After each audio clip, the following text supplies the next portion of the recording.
Assalamu alaikum. Wannan top down analysis ne da na yi akan BTC USD wato Bitcoin da kuma dalar Amurka. So abin da ya faru, na ɗauki weekly time frame, ban yi amfani da monthly time frame ba. Kamar yadda kuke gani yanzu haka, nan weekly time frame ne. So bari in dan fitar da wani pattern a nan kafin yanzu in yi analyzing present market condition din mu. So in kuka duba yanzu a nan muna da head, muna da head pattern, muna da right shoulder, muna da left shoulder. So anan muna da head and shoulder pattern kenan. So normally kuma in aka samu head and shoulder pattern irin wannan, da zaran market ya yi breaking pattern din nan, what do we mean? Yanzu nan market ya yi pulling to the upside, sannan ya yi consolidating, ya sake shooting, ya yi breaking, ya yi making higher high, sannan ya yi consolidating, sannan ya yi making what? Lower high. Sannan what do we expect? Muna da head and shoulder pattern nan, shoulder ga head din mu a nan, head and shoulder pattern. Market zai yi shooting, sannan ya yi retesting. Bayan ya yi retesting, then we take our trade, inda market zai ci gaba da shooting to the downside. So abin da kenan ya faru a wannan trade din. But amma mu yanzu we are not concerned about wannan head and shoulder.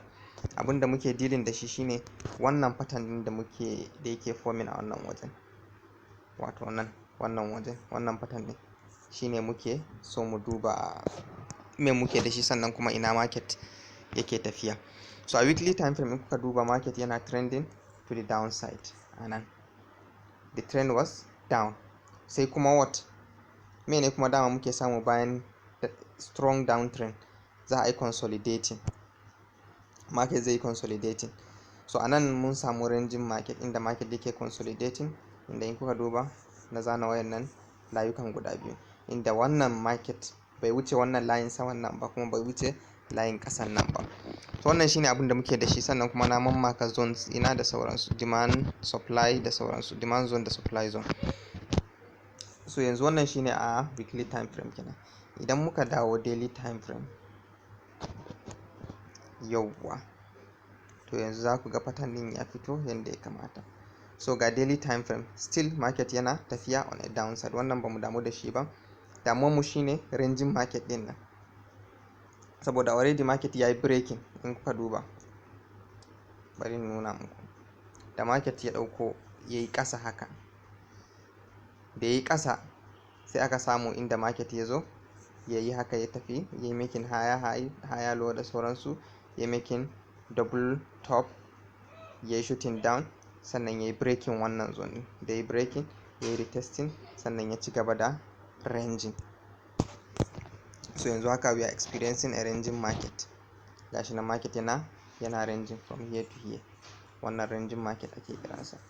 Gashi nan market yana ranging sama da ƙasa. Ya ƙi ya making, ya tafi sama, ya ƙi ya dawo ƙasa. But again, in kuka observing a ranging market din mu ma, ban san me yasa suke disappearing ba. A ranging market din mu ma, wayannan zones invalid demand zone ne da supply zone. But in kuka duba yanzu a daily time frame, yanzu wannan zone din bari nuna muku, nan zone din nan, in kuka duba market da ya iso zone din nan ya yi reacting, ya tafi ƙasa. Sannan akwai zone a nan, wannan zone din, market da ya isa zone din ya yi shooting sama, ya sauko ƙasa. Sannan ga wani zone a nan, market da ya sauko ƙasa ya isa zone din ya sake shooting to the downside. So kun ga muna da different valid zone, supply and demand zone. Sannan in kuka duba again, wannan wajen market da ya shooting ƙasa haka ya isa wannan zone din nan, sai ya reacting, ya yi pushing sama. Sannan ku duba again zone din da yake ƙasansa, wato wannan zone din, market da ya shooting sama bayan ya yi testing wannan zone din, ya yi shooting sama, ya dawo ƙasa, sai dai ya isa wannan zone din, ya yi breaking previous zone din mu, ya isa wannan zone din, sannan ya sake shooting sama, sannan ya sake saukowa, zuwa zone ya sake pushing, sannan ya ci gaba da pushing yanzu kuma to the upside. So wannan abun da muke da shi kenan a daily time frame. So in kuka lura na maka wannan wajen, in kuka lura na zana trend line ɗina a wannan wajen da wannan wajen inda na yi connecting, inda in kuka duba market ya yi making one touch a wannan wajen, ya yi consolidating, ya sake making second touch, ya sake making second touch a ƙasa, sannan yanzu kuma ya yi shooting zuwa sama, amma ya yi failing, ya yi making wannan touch ɗin. To yanzu kuma market yana ɗan tafiya ƙasa. So expectation ɗinmu shine market zai yi retesting wani zone, wannan zone green zone ɗin da muke kai, market zai zo ya retesting zone ɗin, da zara ya yi retesting sannan ya yi shooting zuwa sama zuwa wannan zone ɗin, inda zai yi testing zone ɗin either ya kai zone ɗin ko kuma ya yi breaking zone ɗin. So expectation ɗinmu yanzu shine market idan ya yi retesting zuwa wannan zone ɗin zai yi shooting to this zone. Idan ya isa wannan zone ɗin akwai possibility ya yi consolidating, akwai possibility ya yi breaking zone ɗin nan ya kai wannan zone ɗin. Idan ya kai wannan zone ɗin sannan ya yi retesting zuwa wannan zone, sannan ya ci gaba da moving on an uptrend, inda zai making third touch, ya ɗan yi consolidating kaɗan, sannan ya yi breaking red zone ɗinmu a ta sama kenan. So we are expecting a long buy after market ya yi touching wannan wajen. So this is the market a daily time frame kenan. So in muka dawo 4-hour time frame, so ina loading so a 4-hour time frame in kuka duba still market ya respecting zones inda muka zana a daily time frame. Market ya taba wannan zone din, ya yi retesting, ya yi consolidating, ya sake taba zone din anan, sannan ya dan yi ranging kadan haka, sannan ya yi shooting zuwa sama, ya taba wannan zone din, ya yi breaking green zone din mu, sannan ya yi making lower high, da ya making higher low kai, da ya making higher low, sannan ya yi shooting, ya yi failing, ya yi making wannan zone din, da ya yi failing sannan ya sake saukowa, ya yi making another lower high, da ya making another lower high, sannan ya yi shooting zuwa ƙasa. In kuka duba market da ya yi shooting zuwa ƙasa, ya taɓa wannan zone din, sannan ya yi pulling back to the top. So expectation ɗinmu shine market zai zo ya retesting wannan zone din, idan ya yi retesting zone din nan sannan zai yi shooting to the upside. So we are expecting the market to shoot to the upside. So in kuka dawo 1-hour time frame, last week a 1-hour last week a 1-hour time frame ne taking wannan trade, amma in kuka lura ga inda na zana wannan dina, daga wannan wurin ne na shiga market, daidai lokacin da market ya haura wannan wajen na yi taking trade dina, da na yi taking trade dina na yi making stop loss ina a ɗan sama, market ya yi ta consolidating kaɗan, ya kusa isa zone dina, ya yi taking profit dina, amma sai market ya ɗan dawo sama sannan ya sauka ƙasa. So a wannan market din na yi taking profit dina, market ya yi taking dina out saboda na mai da wannan dina a break even, inda da market ya dawo ya yi retesting zone din wannan dina da na yi taking trade dina a wannan wajen kenan, sai ya taking dina out of the trade. So I didn't lose sannan I didn't gain, so neither gain no lose. So yanzu abin da muke jira shine market ya zo ya yi testing wannan zone din, ya zo ya yi retesting zuwa wannan zone din, sannan we can be able to buy long, inda buy dinmu zai zama, idan muka yi buy za ku ga buy din is a very long buy. So buy dinmu zai kasance za mu ɗauke shi daga zone din da market yake, ya yi shooting har zuwa 21,871.08 dollar, inda we expect the market to dan consolidate anan. Akwai kuma possibility ya yi shooting har zuwa nan, which is very high, the possibility is very high, zai kai almost 22,802 kafin ya dan yi retesting, sannan ya yi breaking zone dinmu, ya yi making another touch. Idan ya making another touch akwai possibility idan ya yi making touch din nan zai sake saukowa ƙasa, maybe ya zo ya breaking zone dinmu a ta ƙasa. So wannan shine abin da muke expecting for BTC USD. So yanzu haka muna tracking market din zuwa inda zai zo ya testing zone din mu. Sannan kuma akwai possibility kasan da zai yi yanzu, dole idan ya zo zone din nan sai mun duba wani irin reaction market zai yi wannan zone din.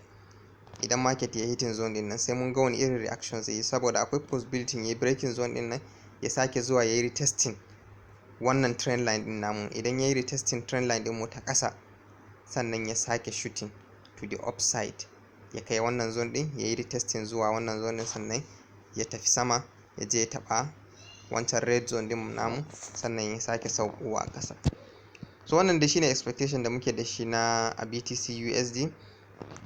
So yanzu haka muna tracking market din a 1 hour time frame, inda yanzu muna jiran market ya making lower low by shooting to the downside, ya yi making correct prediction inda na yi, sannan ya yi shooting up. Akwai kuma possibility ya yi shooting down to this level inda zai zo ya yi testing wannan zone din, sannan ya sake shooting. So abinda muke expecting kafin mu shiga in this place shine market ya zo zone din nan, sai mu ga wani irin reaction zai yi.